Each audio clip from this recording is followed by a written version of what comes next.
This interview was never meant to see the light of day, and yet you are reading it now. In 1954, 1 year before his death, Albert Einstein allegedly gave a conversation that was immediately classified. To this day, official science denies the very existence of this interview. But in the 21st century, thanks to the lost archives of one of his closest friends, Dr. Kurt Gödel, these words have resurfaced. This is not just an interview. It is a confession. Reflections of a great mind on what lies beyond the final boundary, beyond death. I know how it sounds. Sensation, legend, forgery. And yet, Gödel's manuscript was discovered in the year 2022 in Princeton, in the double bottom of an old safe. The document began with the words, "These confessions may change humanity or destroy it." The journalist, whose name remains undisclosed, asked the first question. "Professor Einstein, do you believe in the continuation of life after death?" Pause. The document notes. Long silence. A slight smile. To believe is not the right word. At my age, I prefer to know. The journalist did not expect such an answer. He continued, "But science, your science, has always denied the existence of the soul." "Not my science," Einstein corrected him. "Science, as understood by the masses, is limited to the observable. It is blind to what does not fit into formulas. And now listen carefully," he added. "What I am about to say must remain between us, at least until humanity is ready. Life does not cease with death. This is not a hypothesis. This is a fact I understood not by studying physics, but by examining the mathematical structures of time and space." The journalist could not believe his ears. "Excuse me, Professor, are you speaking of the soul, of heaven?" "I am speaking of continuation, of transformation. Imagine a wave on the surface of the ocean. As long as there is wind, it exists.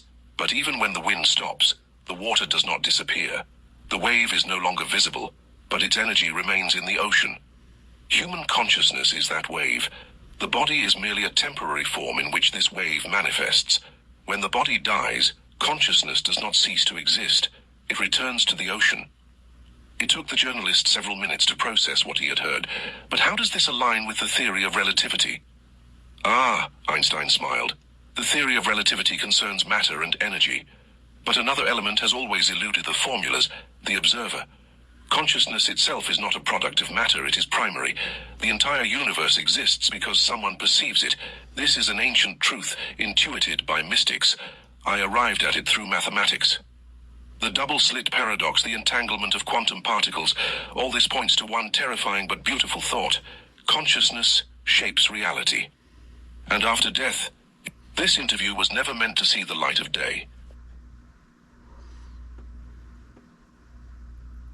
It returns to the source, to pure perception. And if you ask me whether God exists," the journalist leaned in closer, "I will answer, God is not a person, not a bearded old man on a cloud. God is the ocean itself. The consciousness of all beings merges in this ocean. That is why no one who has ever lived disappears forever. Death is not the end. It is a return home." The journalist raised his eyes from the notebook. Somewhere outside, the wind rumbled dully.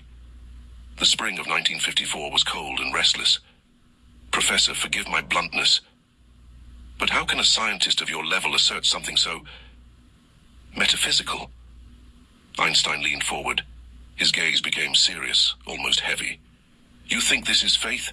This is knowledge. I have observed, Pat. My work on the unified field theory led me to understand. There exists a single structure connecting matter, energy, and consciousness. At the beginning of the 20th century, physicists thought the atom was the indivisible brick of reality. But we were mistaken.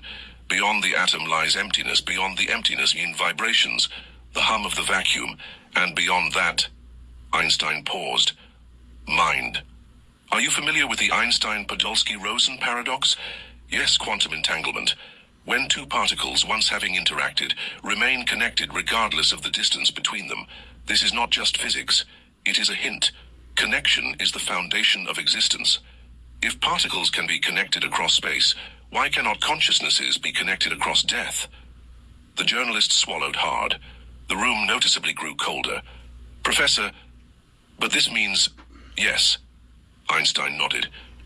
Consciousness is non-local. It is not bound to the brain. The brain is an antenna, a receiver, and the source lies beyond time and space. Death is not the destruction of the antenna. It is merely the disconnection of one channel of communication.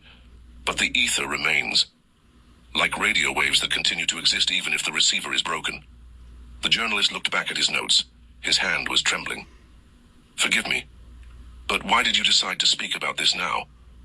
"Because time is running out," Einstein said quietly. "I am already at the threshold, and the truth must not pass away with me. Humanity stands on the brink of the greatest discovery. The understanding that death is not the enemy. It is a transition. But if this truth becomes known too soon, it can be distorted, used for power, for manipulation. This explains my silence all these years. But I feel the era of materialism is coming to an end. Soon science and spirituality will merge. And then a path will open." At that moment, the sound of a clock was heard in the room. It struck midnight, 12 times. The journalist noted, "These chimes seem..." It returns to the source, to pure perception. "These chimes seemed symbolic to me, as if the universe itself confirmed what was heard." "You ask what awaits us on the other side?" Einstein continued. "The answer is both simple and complex. Everything depends on the level of awareness. Those who lived for power, pleasures, and selfishness will be tied to the lower layers of reality. Their consciousness will continue to wander among the shadows of their past. And those who sought truth, who loved, who served others, they will ascend, merge with the source, find peace, and a new beginning. I suspect that the cycle does not end. Consciousness returns again and again to learn, to grow, and to bring light into the world." The journalist lifted his head. "Rebirth?" "Yes." Einstein nodded. "But not automatic. It is a choice. Free will is the highest law. And when consciousness is ready, it can leave the cycle. Then comes what the ancients called liberation. In that moment, individuality does not die, but dissolves into the ocean of light. Without fear, without pain, only love."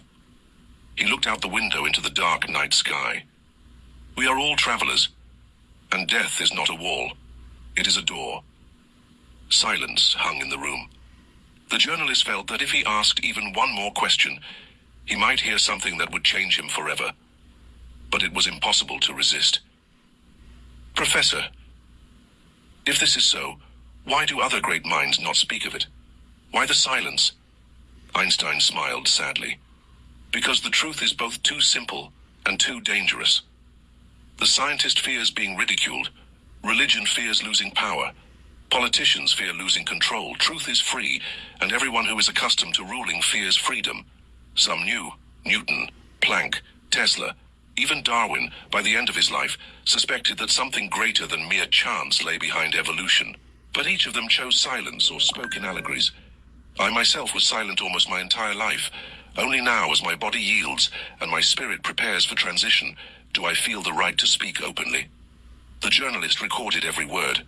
His heart was beating as if he stood on the edge of an abyss. Einstein continued, "Recently I reviewed my famous equation, E=mc2. This formula revealed to the world the equivalence of mass and energy.